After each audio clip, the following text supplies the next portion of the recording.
Milton Friedman जी का एक video देख करके, जिसमें कि वो ड्रग लीगलाइजेशन की बात करते हैं। एक चीज़ समझ में आई, हो सकता है आप एग्री करें डिसएग्री करें, वो आपकी मर्जी है।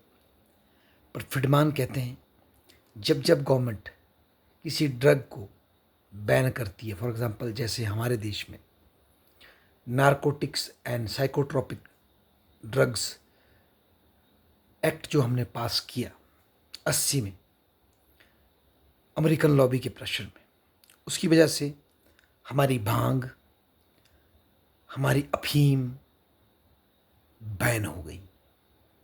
उस पर बहुत ज़्यादा सेवन के लिए प्रतिबंध लग गए।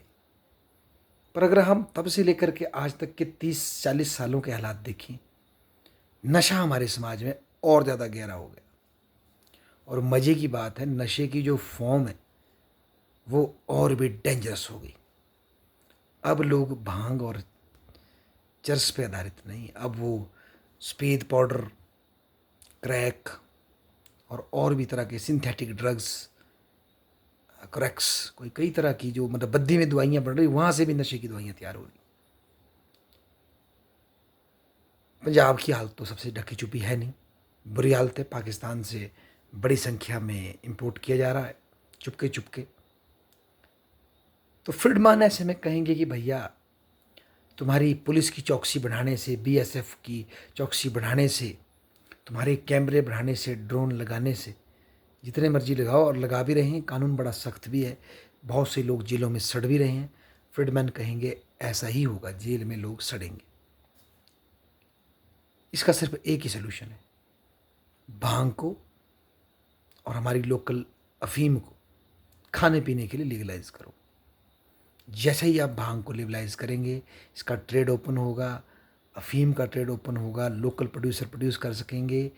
अपने आप पाएंगे जो प्राइजेज़ वर्तमान में भांग के हाई चले गए हैं, अफीम के हाई चले गए, वो रिड्यूस हो जाएंगे। और जो उसके उपभोक्ता है उनको सरलता से वो चीज़ मिल जाएगी। तो जो ब्लैक मार्केटिंग इस वक्त चल रही है, बेसिकली फ्रीडमैन ये कहते हैं कि गवर्नमेंट जब किसी दवाई पर बैन लगाती है, नशे की दवाई पर, उसका डिमांड है, तो बेसिकली गवर्नमेंट करती क्या है, छोटी मछलियों को बंद कर देती है।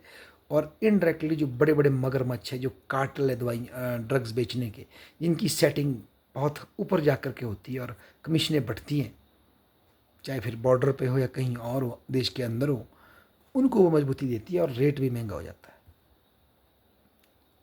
तो जैसे ही आप इसको लीगलाइज करेंगे, आप पाएंगे कि एक तो जितनी ये जो आर्मी आपने खड़ी की है, वकीलों की, पुलिस की, और जो लोग जेल में ठोके हैं, सड़ रहे हैं बेचारे, उनकी, और जो एडिक्ट बुरी तरह से फंसे हुए हैं उनकी स्थिति, सब में सुधार आएगा।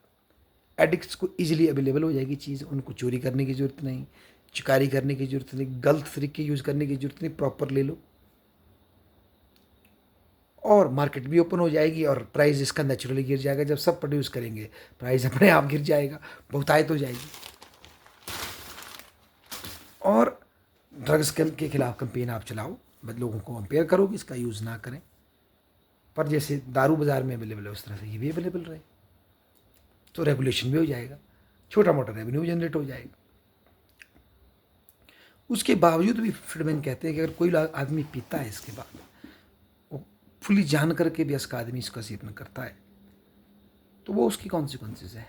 पर एटलीस्ट वर्तमान में स्थिति सुधर नहीं रही, वर्ष हो रही है, बुरी हो रही है, पंजाब उड़ता हो रहा है, और हमारे हिमाचल की भी स्थिति ढकी छुपी नहीं है। तो हमने बहुत समय तक स्टेट को मजबूत करना, लॉज को मजबूत करने की पॉलिसी अपनाई, सोल्यूशन इसका निकल नहीं रहा। भांग की पैदावार हर साल बढ़ रही है और दूसरी पैदावार बढ़ रही है, और बल्कि साथ में सिंथेटिक भी आ गया है। तो क्यों ना एक बार फ्रीडमैन के रास्ते पे चल के देखें, और शायद हमें इसका सोल्यूशन मिल जाए। धन्यवाद।